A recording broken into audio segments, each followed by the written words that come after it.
Okay, dogs. Let's see.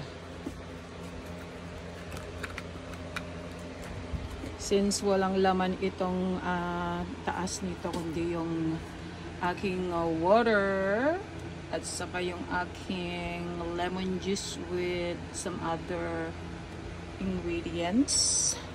Ito naman ngayon ang pagdidiskitahan ko itong araw na to. So I'm going to slice and freeze some carrots and apples. Ayan, kasi sobrang dami, oh. Punong-punong-puno. Ayan, puno. Ayun. Okay. Ayan, diba? So, itong ref na to, exclusively lang para sa aking mga diet food, fruits and veggies na pwede kong i-freeze and then gawing smoothie o kaya i-blender ko sila. So, i-chop ko na lang. Mag-chop-chop ako dito. Ito ngayon ang aking gagawin.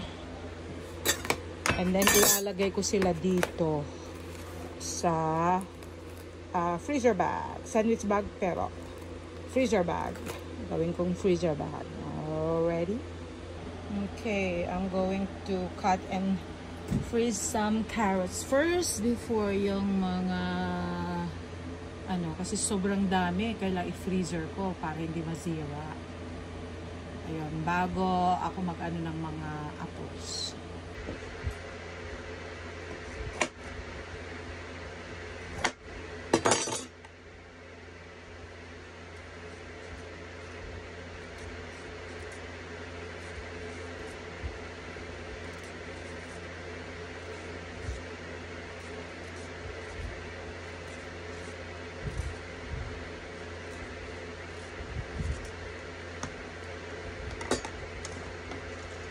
Yun, nabalatan na.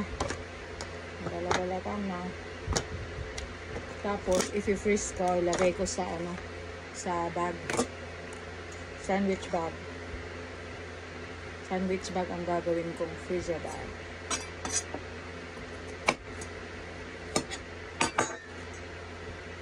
Carrot! Buo-buo ko rin silang i-freeze. Blend. Once I blend them, it'll be easier anyway.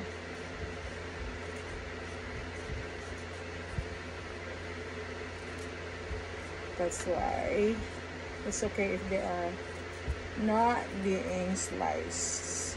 Ayun. Pero ito masyadong malaki. So, slice.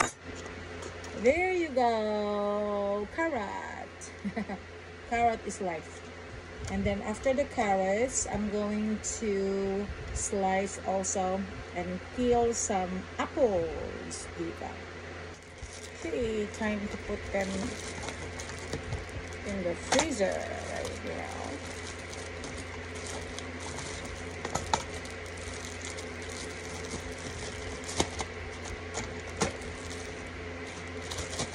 Sarap. I forgot to peel this one.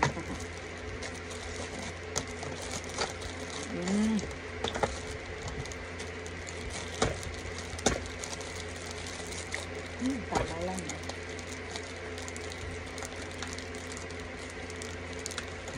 Namis already. Okay, dogs.